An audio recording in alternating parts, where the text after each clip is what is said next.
Hey guys, what's up?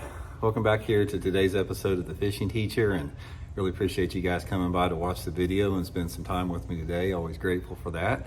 And guys, today I'm going to be talking about one of my favorite topwater lures for when it gets nasty, sticky hot in the summertime, especially during the month of August and early September. And that's this Megabass I-Wing 135. This thing looks like freaking oddball, but I'm telling you right now, guys, the bass will hammer this in the hot water. So I'm going to give you guys some tips and advice on how to fish it. If you guys like fishing a Whopper Plopper, this is right up your alley, because anytime you got a Whopper Plopper bite going on, this I-Wing 135 will catch them, and they don't hardly ever see it. It's just sort of under the radar. So we'll get into that in today's video. Also, guys, just a quick reminder, since it is the middle of summer, dog days of summer, please swing by fishthemoment.com and check out our summer lake map breakdowns that I put out for fishthemoment.com. These are maps I build for all 4 seasons of the year, but we got a bunch of summer maps up right now.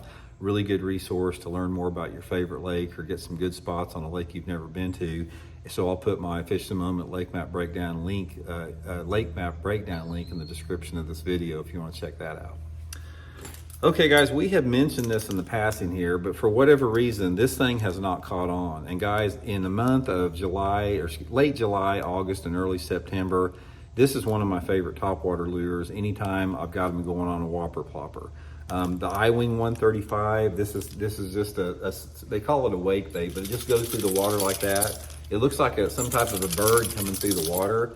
It's got a little bit more subtler sound than a Whopper Plopper, and you can reel it. The cool about this thing, a lot of people, think they're just gonna reel it like that along the water, but when it's hot out, like this time of year, I like to burn. I just, throw it out there and just like reel it fast through the water, and it's just going across the water just like that. Almost like, same type of a Whopper Plopper deal.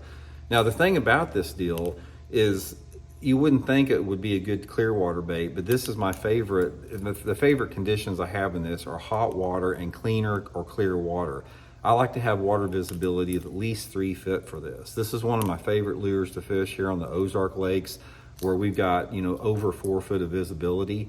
And what happens is, we've talked a lot on the channel about in the summertime of the year, there's a segment of the fish that live in really, really shallow water. They're feeding on spawn and perch. So this is just one of those lures that attracts that population of fish that is up shallow. Those fish that are up shallow, guys, they're opportunistic feeders, and they're looking for birds that drop in the water.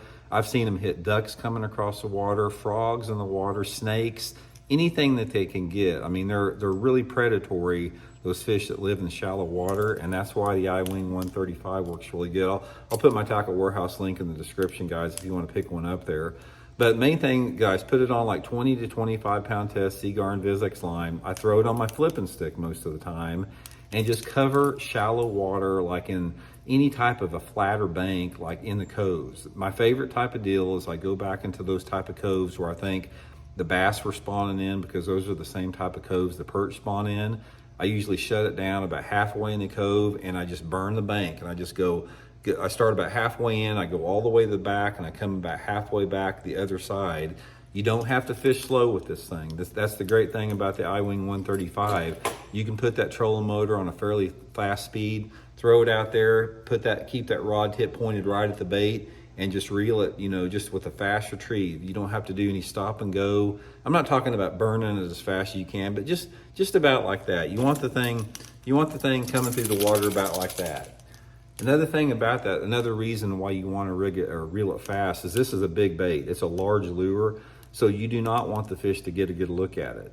This bait is about pretty much the same size as a Whopper Plopper in terms of the profile and the displacement in the water that it has. So it's basically same size as a Whopper Plopper, and that's the same with the Whopper Plopper, guys. A little tip on that. You got to fish those top waters in the summertime in that clear water fast. You don't want to fish them slow. You're never going to get a bite on it. But anyway, guys, just another lure for you to try. I-Wing 135 Megabass, link in the description. Like I said, I'm not saying you're going to go out and get a bunch of fish on it, because it's a big bait. It's a commitment. But most of the time, when you do get one to hit it, it's at least a 3-pound fish. And I've had days, probably the best day I've ever had on it is getting like 8 or 10 hits on it. And that was early September, Table Rock Lake, same type of deal when the Whopper Plopper's working. But all you guys out there, if the lake you have has over 3 foot of clarity, and you do have a Whopper Plopper bite that where you've caught them on a Whopper Plopper in the past, just another bait to add to your arsenal. So hope it helps out, guys. We'll talk later.